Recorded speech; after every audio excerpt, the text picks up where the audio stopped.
Whoa, my brain was dead for a second there. Sorry, guys. Hey, what's going on, everybody? Man, needs to stop raining. How's everybody doing doing this week? So far, it's Monday. I'm having in-person training this week, so I got students from North Carolina and Texas here, and it's we're doing they're here Monday and Tuesday, and then Wednesday, Thursday, and Friday we're going to be working on more and more freight sales. We've been having a lot of carriers, a lot of clients, a lot of people coming in, and really wanting to work more on freight, more on getting better at building relationships. It's crazy. I wanted to come on because it's funny because we do these videos over and over, and we talk to you guys, we talk about doing the homework, and we talk about posting with direction. What's up, Lenora? Good evening. I jumped on real quick. We're moving this week, and we're at a campground, and I'm at the office. We have in-persons coming in this week, Monday, Tuesday, Wednesday, and then we have dispatching class coming up on on August 1st, and freight sales is starting August 10th. It's going to be awesome. All live phone calls, 4 week class. And so everything's booking up and getting busy and busy. But it's amazing, no matter how hard we talk or how hard we work or what we do, everybody's full of fucking excuses and reasons why they can't do something. Nobody wants to do the work. Why don't you want to do the work? Why don't trucking companies come right off the back, right out, learn how to build relationships with certain brokers that are in specific areas, like between one point and the next? Why do we always have to freight chase, use dispatching services, and just do the free for all and try to? Why does everybody have to think that's the experience we have to do? Why can't you build a network before you start? Why can't you build a local dedicated regional lane before you start? Why can't you pick 1 to 3 to 4 cities around or 5 cities around where you live and start like a bow tie in there and really concentrate on them? Well, who said you have to run all over the place? Like, it makes no sense to me. Who said you only have to work for brokers? Why are people's getting dictated again? Why, whenever you guys call brokers, do you always persist to be like, when you call a broker, you go straight to the rate because you already know the freight? And number two, the rest of you do the five fives where you pick up, deliver, what the load is, what the commodity, and they ask you how much you want to do it for, and your meter's like, well, what do you got in it? I'd like to be around this. I don't want to offend you or nothing. You know what I mean? So, it's like you tell people not to do on the load boards. You tell people to pick certain places. You tell people to start concentrate on a 150-mile radius and then go from that area to a couple cities and work your way out and back so you don't get caught up in places you don't want to be. You tell people, why are you buying company trucks, and then why don't you get owner operators? I really didn't have a topic. It's just all the stuff that I've been going over all week. Why did you add another truck before you buy owner operators? Why did you get company trucks when you don't have no business dealing with company drivers? You don't even understand freaking trucking. You tell people to go and do a certain way, and the next thing you know, they create a new one. But this other one worked. You didn't even try it yet, and you didn't even experience the volume of calls. You just immediately went to what that one dude said because he always posts, and everybody calls him with all the stupid shit. You know what I mean? But if I was a salesperson looking for a carrier to run around Dallas to do local freight 30 days from now, next month in September, how would I find you to offer it to you? And if I did find you, would it tell me what you wanted or what you specifically needed? Are you even telling anybody? Like, how many emails do you send out and how many brokers do you try to find in a specific area on a daily basis out of the 75,000 plus out there that you've never heard of before to try to either get them to work for you, give you the work that they're working on with the customers they have, or maybe you decide, instead of using that as a carrier, maybe you use that to go after customers because you didn't know they had that type of freight in your area and that broker don't have trucks. Everybody's using all this marketing and networking and take advantage of you know, why don't you go out, open authority, lease on owner operators, and then go get customers with those owner operators, find other carriers that don't know what they're doing, provide them the same freight you're going to give your owner operators, make a couple $100,000 a year off those, $500,000 a year off 10 of those guys, plus run your trucks of owner operators and make another $600,000 a year. Then broker the freight to both of them and make another fucking $600,000 a year. And then just call it all good and never own any fucking equipment. You said you were an investor. Why not invest? Well, it's not that easy, obviously. I mean, you got to go and fucking learn how to talk and walk and quack like a duck. Then you got to learn how to build the routes by ghosting trucks and actually making phone calls and doing it yourself so you can control the product. And then you got to network like a motherfucker and tell everybody in the United States all day long, 24 hours a day, that you have trucks in those specific areas. Because you wouldn't do that if you were everywhere at once. Because if you're everywhere at once, you can't be nowhere to service nobody. What's up? How are you? Just chilling before I leave here a few minutes, talking about my week so far. About I'm in here working on the brokerage, doing an in-person. Like I got all this stuff where I'm setting up stuff. I'm rewriting my training class for August, trying to make it more clarified. I don't want to put too much work in, you know, like it's really crazy. We're going to be calling brokers and learning how to find their freight. Like we're going to find random brokers in a place where we want customers, and then we're going to call brokers to see what they're shipping and how they're shipping it, how many loads they do, if they have contracts. And we're going to investigate. We're going to try to investigate customers and know what brokers and carriers are using before we even go to the customers. It's kind of stupid to do that, but we're going to do it because it's fun. You know, why don't you guys do the work? Why don't you guys take the time every day to find new customers to credit check and possibly go after, or new brokers to work with that you've never seen before that might have freight in your area? Do you not know how to find them? I mean, like the load boards are so horrible right now, it's not even funny.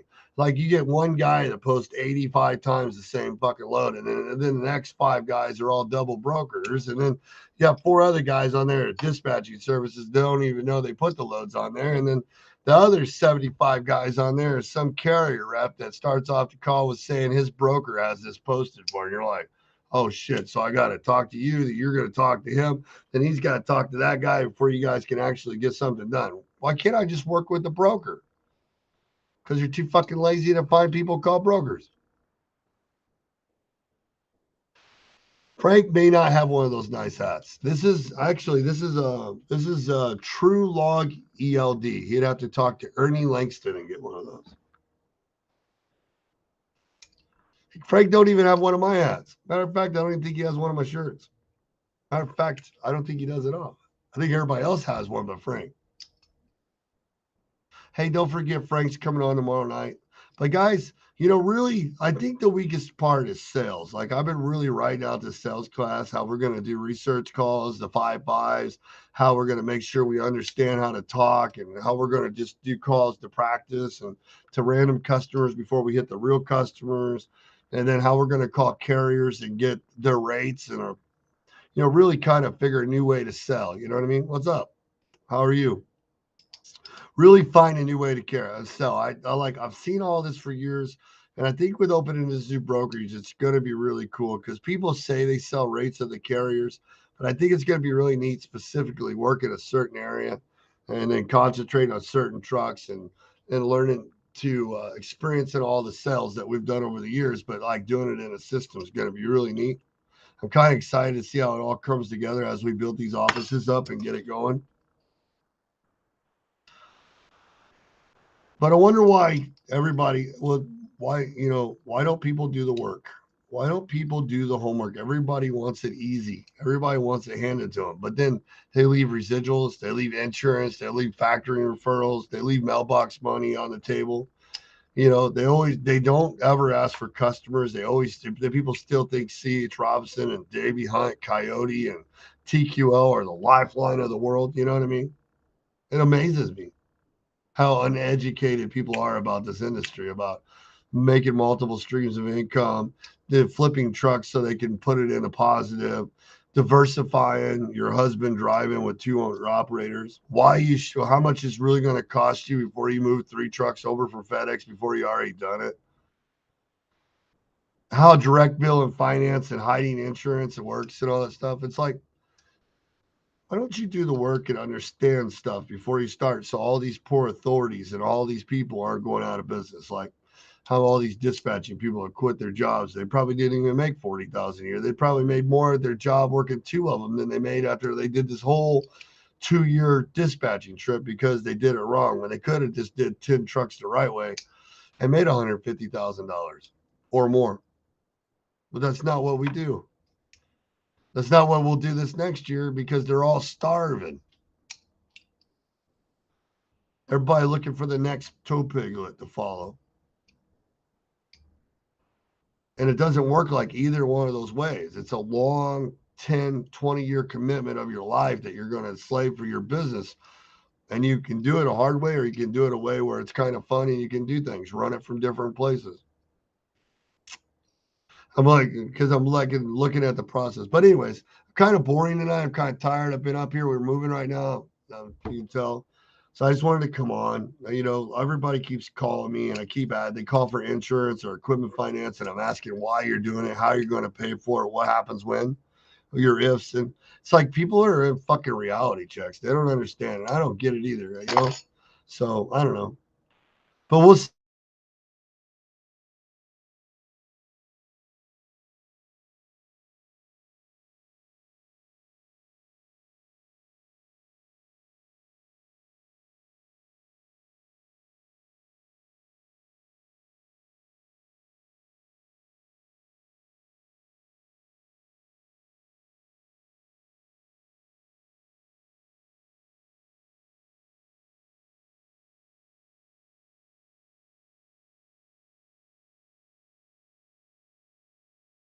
Your own 150, 300-mile radius or somewhere that you run a lot and start looking for people with trailers parked on their property. I mean, to start making a note like of semi trailers parked here. And are they going through brokers or are those carriers going through direct? You know what I mean? Start thinking about that. Like, stop looking for all the warehouses and look for the little manufacturers that are right by where you're at and start writing down their names. Start off with that. Start writing them down. Well, they got trailers in their parking lot. So basically, they work with carriers, probably. And write down their names. Start thinking about it. And don't just get all crazy with it and go run in there and say, I got trucks I want to haul for you. We can do it. Start thinking about what they're manufacturing, where they're making it, where they're shipping it. What are those trucking companies that are pulling for them? Start thinking about what they're doing. And then credit check those customers first to make sure they have credit with your factoring company if you have one. If you're a broker, do it through yours. And then really think about those guys because think about your company, right? There's other people that are starving that are probably the same size as your trucking company. Have you talked to any of those trucking companies to see if they're in the same boat before you approach those customers in your area that you've never ever approached before? But you know all these outsiders are coming in and getting your fucking freight. You call 4 or 5 carriers and say, my name's Shaggy, man. We got 10 trucks, 15 dry vans. We're getting ready to go after this customer over here, man. ConAgra or whoever it is, freaking Master Brands cabinets. It doesn't matter. And they like drop trailers. I got this many. How many you have? And then one of you guys grow the balls to go in there and fucking sell yourself to them as a group of trucks. You know what I mean? Assets that can work with these guys, especially if they're carrier based customers. They might work with all 4 of you and one of you get in the door because you help them or vice versa, work your way in, and always, if you don't understand the brokerage side, the brokerage is always leverage for a carrier when he goes in. So that way, when he has those other 7 buddies with 10 trucks apiece, he can legally pay them instead of the way everybody else does. And if you're really into dispatching, then you really control the trucks. Anyways, but I'll just get on here, man. So guys, keep networking. Do everything right. But find 30, 40 new brokers a day. Look them up directly and call them and tell them specifically what you want. Like, I want to go from Indianapolis to St. Louis and St. Louis to Indianapolis. I'd like open pickups and I like them where I can do 1 or 2 every day for this price on this many miles. How many do you have? And then start lining those up, like 30, get 30 brokers that all have loads every Monday through Wednesday or Friday. Some have them on Tuesdays and Thursdays. Some have them only on Mondays. Some have them on Fridays. And get them to send you those loads on a high level and look 30 to 60 to 90 days out. Stop looking at data tomorrow and get caught up. Start asking, how often do you have these? How many more do you have? Is this something you guys are contracted? I mean, you don't have no trucks. And what are they doing with the other freight? What other lanes do they have? Are you only working with this one? Well, if you're only working with these two and you don't have no trucks, well, maybe I can work direct with them. You know what I mean? Anyways, guys, keep networking, keep fighting. It's rough. November's around the corner, unless you build some relationships now, and be prepared. You know what I mean? Like start diversifying. There's a lot of owner operators falling out of the sky, a lot of things happening, trucks are dropping. It's just crazy. So build your business. Like some of you guys are going to build and grow like crazy and put a plan together, and others, fortunately, we hope you don't starve, but it's going to be rough. So peace out, guys. Be good. Plan, network, share, talk, help, call. My phone number is right there on the screen, 812-870-2039. If you need help with insurance, equipment financing, getting funded, factoring, learning broker and dispatching, you want to learn freight sales for your trucking company or brokerage, man, we're going to do it. All right.